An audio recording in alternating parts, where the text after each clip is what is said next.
Tes. Tes. Assalamualaikum warahmatullahi wabarakatuh.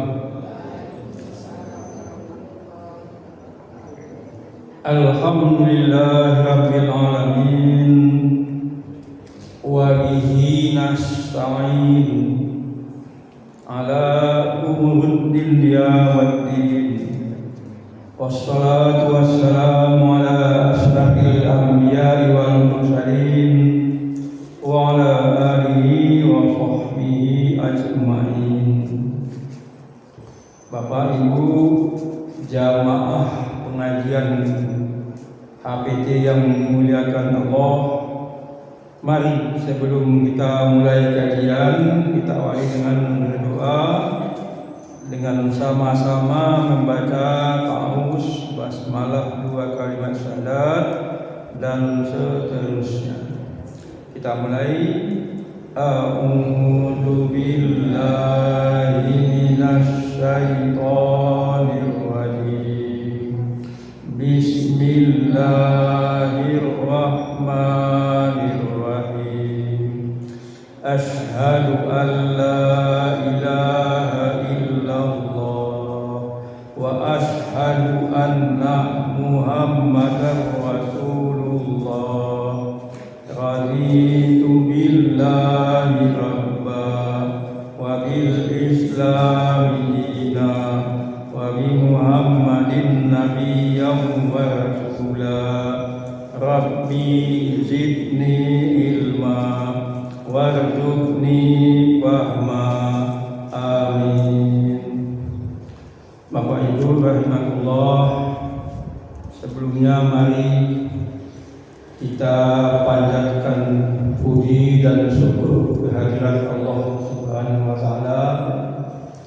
Tidak terasa kita malam ini sudah memasuki malam bulan baru, bulan Syawal. Kalau tidak salah malam tanggal 3 Syawal.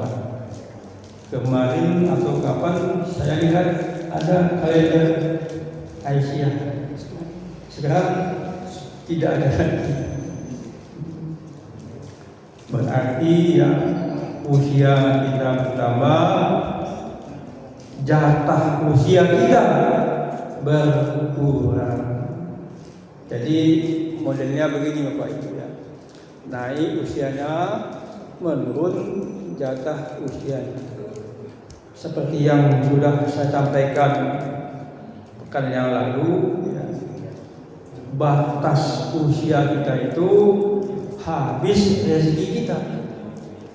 Umpama, mohon maaf, jatah kita makan nasi sekian liter atau sekian kilo.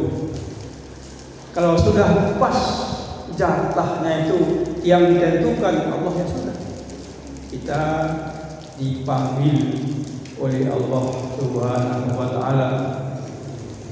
Kita datang dari Allah, kembali kepada Allah. Kita datang, kita asalnya dari tanah, kembali ke tanah.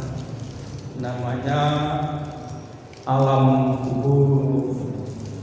Alam kubur itu bagi yang beriman dan beramal soleh, begitu selesai pertanyaan malaikat munkar nakir bisa menjawabnya, beberapa langkah kemudian pulang pengantar yang tinggal amal soleh.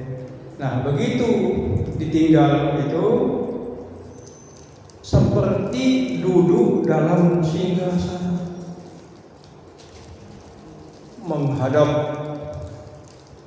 bayangan surga. Nampak sudah di mana tempat akan ditempati nanti. Tidak tahu, tidak terasa kiamat. Nah, dulu sudah saya sampaikan tiupan trompet pertama itu hancur semua bumi alam ini. Nah, tiupan kedua baru tumbuh jenazah yang di kuburan. Wa idzal kuburu bu'sirat, apabila kubur dibangkitkan.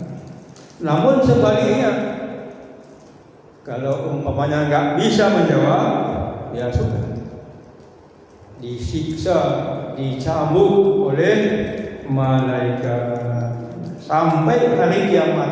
Nah, perasaan yang disiksa itu lama sekali kok belum kiamat. Kepinginnya cepat-cepat supaya diselesaikan di padang mahsyar.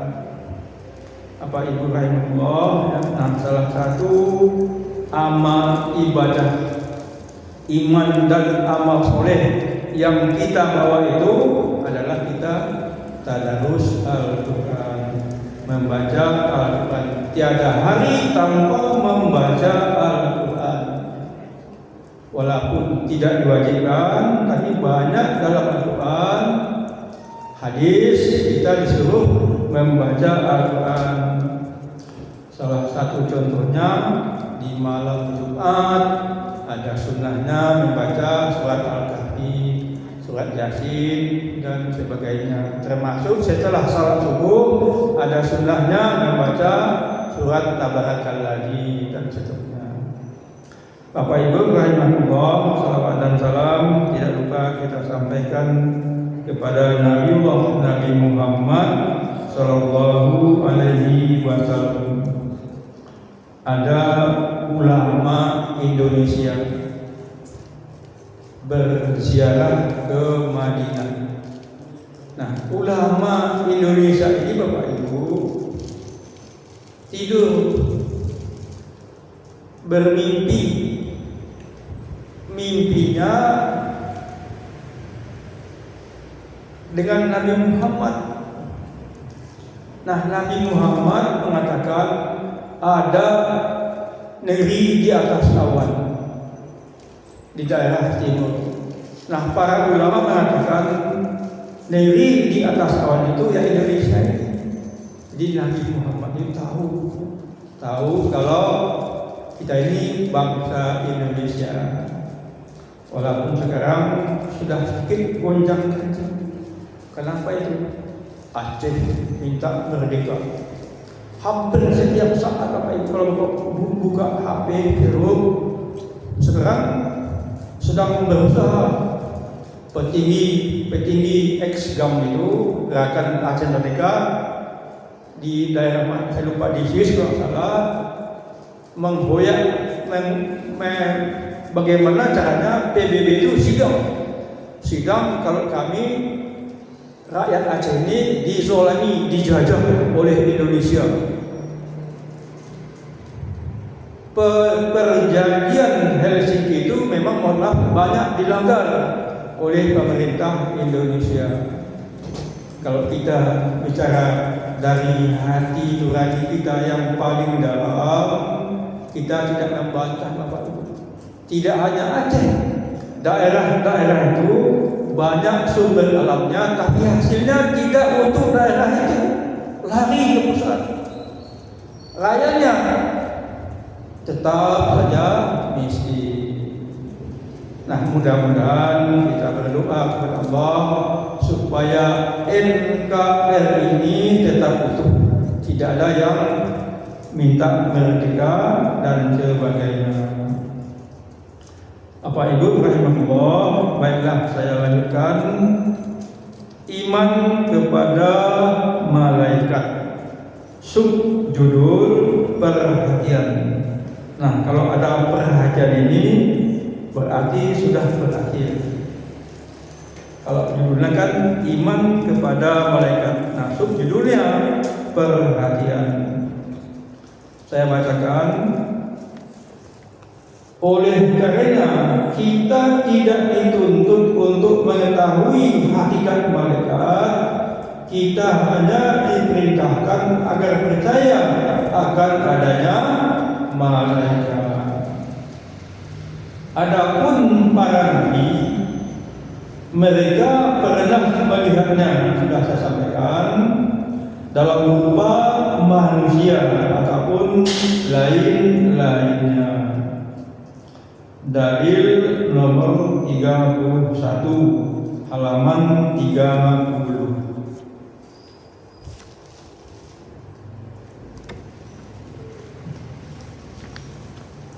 Halaman 30, dalil nomor 31. Hadis daripada Umar berkata,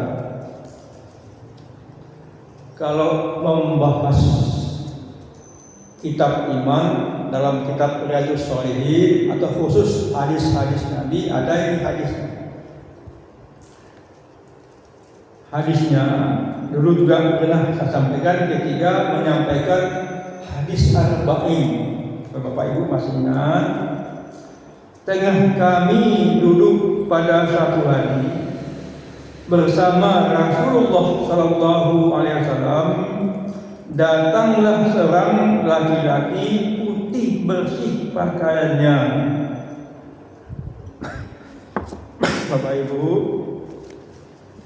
mohon maaf ya, pakaian putih ini memang sunnah Nabi Muhammad. Nah, dipakai juga oleh malaikat yang wujudnya manusia.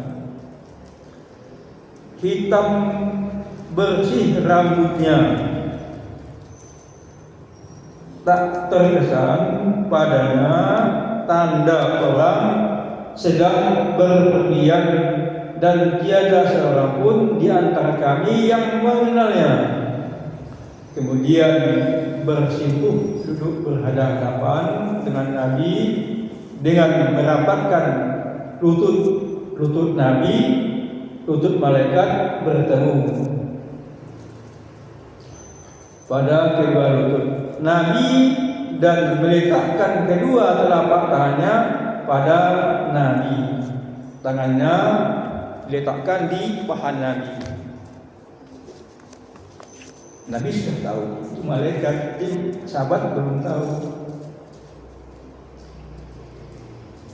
Lalu ia malaikat ini, malaikat Jibril berkata, "Hai Muhammad, terangkanlah kepadaku tentang Islam."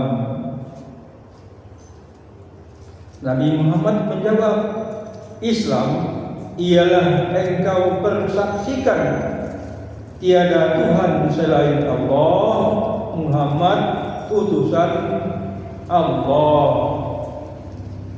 mengerjakan salat, membayar zakat, berpuasa Ramadan, dan pergi haji bila engkau mampu melakukannya," kata orang itu. Orang itu malaikat. "Benar engkau." Seterusnya hadis diriwayatkan oleh Muslim. Satu lagi dalilnya masih hadis dari Jabir bin Abdullah Al-Ansari yang menceritakan tentang putusnya wahyu. Katanya, sewaktu aku atau Nabi sedang berjalan, tiba-tiba mendengar suara dari langit. Maka aku mengangkat kepalaku. Tiba-tiba tampak malaikat. Malaikat yang pernah datang kepadaku di Gua Hira dahulu. Berarti malaikat apa? Kok lupa saya? Yang menyampaikan wahyu itu Jibril. Duduk di atas kursi di antara langit dan bumi. Maka takutlah aku dan kembali pulang. Sesampai di rumah aku berkata kepada istrinya Khadijah, selimutilah aku.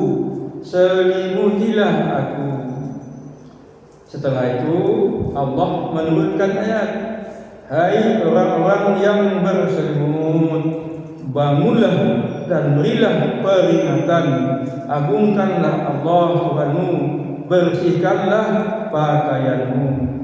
Terdapat dalam Al-Quran surat Mudaththir ayat 1 sampai 5. Ayatnya, ya ayyuhal mudaththir qum fa'anzir wa rabbuka fakabbir wa siyabaka fatahhir wal rujza fahjur. Bapak Ibu ya, termasuk ketika Nabi Muhammad berdakwah ke Taif, bukannya dakwah Nabi yang diterima oleh penduduk Taif, justru Nabi dilempar pakai batu berdarah-darah. Jadi berat Bapak Ibu. Perjuangan Nabi menegakkan Islam itu nyawa tantangan taruhannya. Malaikat tidak sampai hati melihat Nabi berdarah-darah. Lalu malaikat berubah wujudnya seperti manusia. Ya Rasulullah, bagaimana kalau gunung Taif ini kami lemparkan kepada penduduk Taif? Kita tahu malaikat yang termasuk setan ya juga bisa menyakiti manusia. Berdasarkan hadis tentang malaikat dan iblis atau setan, kata Nabi, aku diutus bukan untuk membunuh manusia. Biarlah orang-orang Taif ini yang tua-tua ini tidak beriman kepada Islam, insya Allah nanti anak cucu mereka dikasih Allah hidayah masuk Islam, dan terbukti salah satu suku bangsa yang berjuang untuk membela Islam itu adalah anak keturunan orang-orang yang melempar Nabi pakai batu. Bapak Ibu ya, kalau Bapak Ibu naik haji atau umrah, sekarang Bapak Ibu di Taif itu satu bukit dengan bukit yang lain ada kereta gantung, jadikan objek wisata. Kita naik kereta jalan. Nah di bawah itu bukit-bukit itu. Saya perhatikan, ya Allah, bukit-bukit itu Bapak Ibu batu itu terjang. Nah, di situ Nabi menyampaikan dakwah itu. Nanti pemandunya diberitahu di sana tempatnya Nabi dulu dilempar pakai batu. Kita teruskan Bapak Ibu.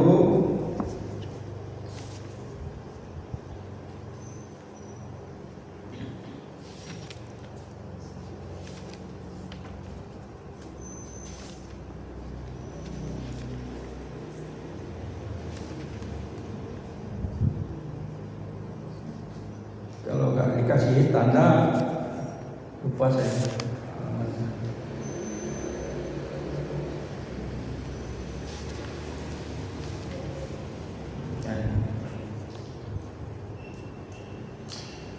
Tentang hal ini beritanya telah mutawatir, meyakinkan.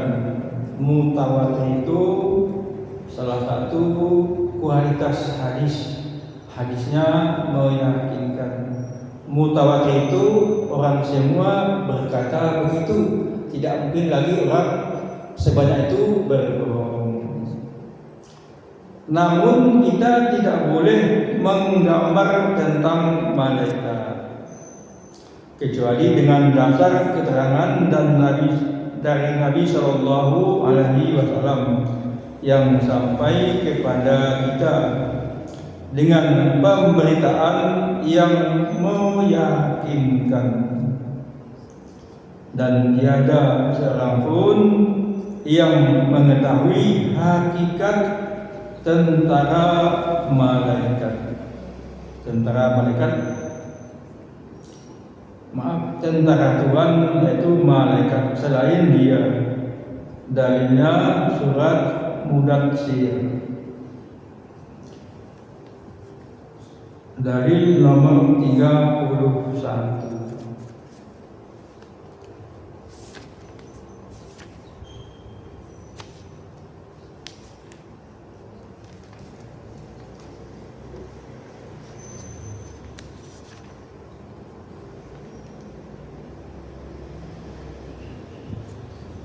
Hadis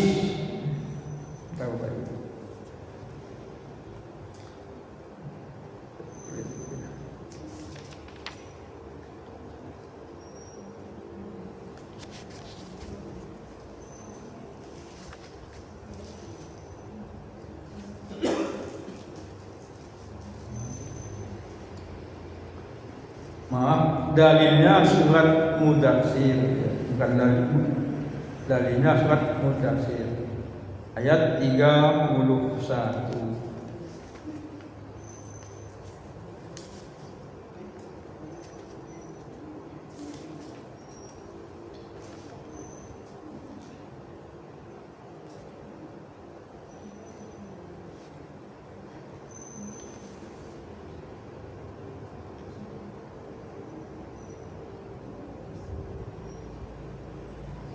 Saya sebetulnya sebelum menyampaikan ini Bapak Ibu, saya baca-baca, saya persiapkan betul.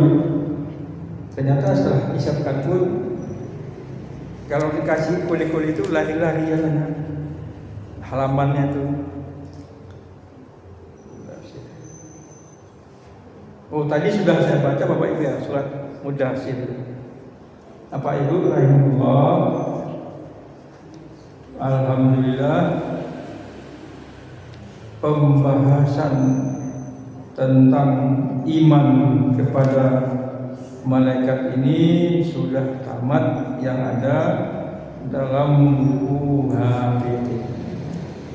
Tidak berarti cukup, masih banyak lagi pembahasan tentang malaikat.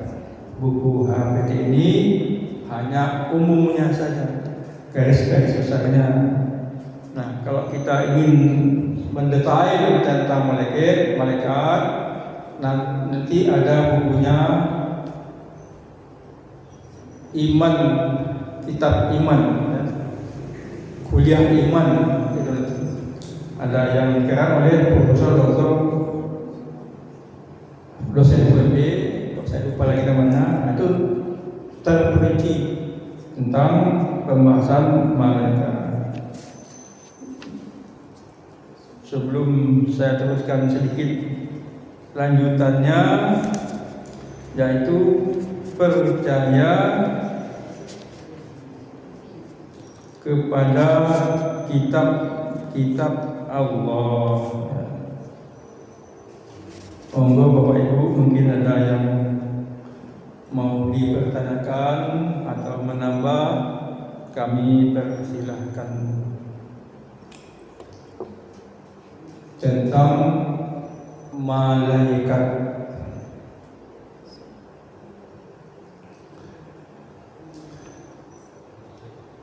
saya tambahkan sedikit ya Bapak Ibu ya. Malaikat itu suci, pekerjaannya hanya beribadah, bertasbih kepada Allah, tidak melakukan apapun kecuali perintah.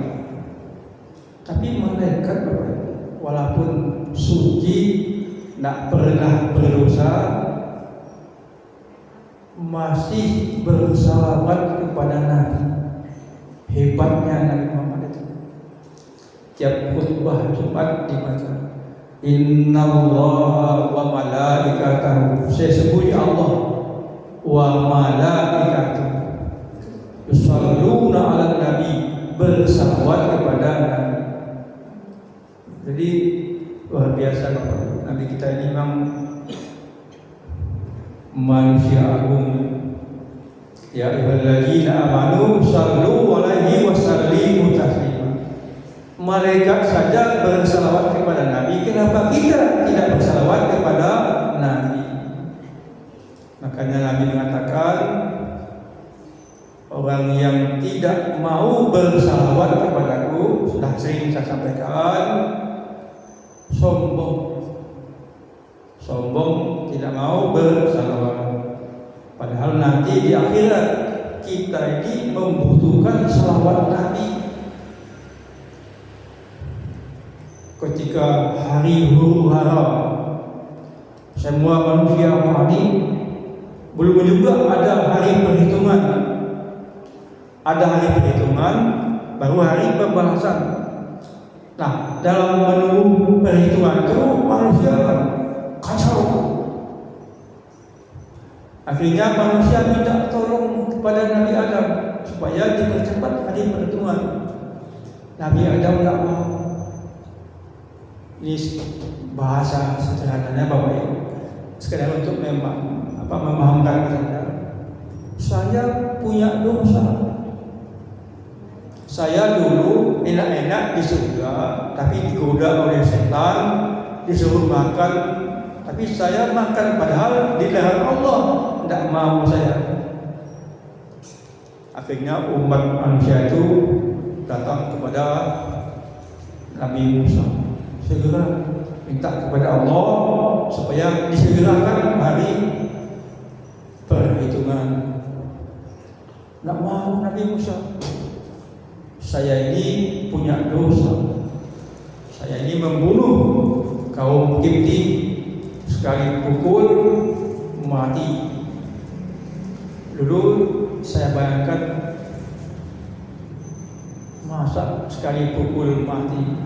Nabi Musa itu Bapak Ibu 40 hari 40 jalan siang malam, kulitnya tebal, tidak dingin, beda dengan kita. Akhirnya Nabi Musa tidak mau. Terus kepada Nabi Yunus sama, saya dulu putus asa berdakwah, tinggalkan umat saya, tidak mau. Nabi Ibrahim, saya pernah berdusta ketika kaum saya itu bertanya, siapa yang menghancurkan patung? Nabi Ibrahim kan jengkel, banyak sekali patung-patung, diambil kampak, dihancurkan. Cerdik Nabi Ibrahim ini, ditinggalkannya satu patung yang besar. Setelah ditanya, siapa yang menghancurkan patung?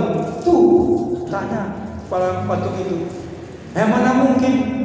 Patung menjawab, aku disembah.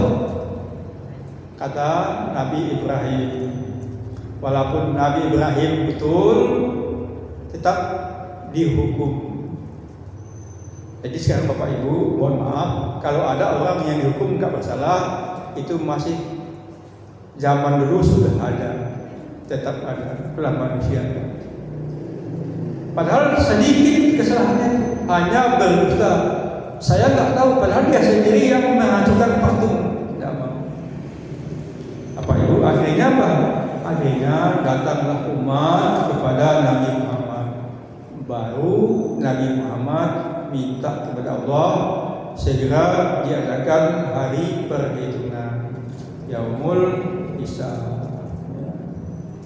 Nah, Pak Ibu, terakhir sekali, mohon maaf, iman kepada kita sampaikan hari Senin depan aja, insyaallah. Agak lupa saya yang sampaikan tadi. Oh iya. Mohon maaf Bapak Ibu, kalau kita punya hutang, usahakan sebelum ajal dilunasi. Kalau memang tidak punya uang untuk melunasi hutang, kasih wasiat kepada anak kita, nak tolong kalau kamu punya uang, lunasi hutang Bapak. Sebab apa? Hutang itu menggantung. Andaikan tidak dilunasi, nanti urusannya di akhirat Bapak Ibu. Anak yang soleh tentu berusaha untuk melunasi hutangnya. Di sini pentingnya anak soleh itu. Nah sekarang ini tidak Bapak Ibu, malah bapaknya dibunuhnya demi mendapatkan hartanya. Na'udzubillah. Nah di akhirat nanti si A punya hutang dengan si B, maka membayarnya amal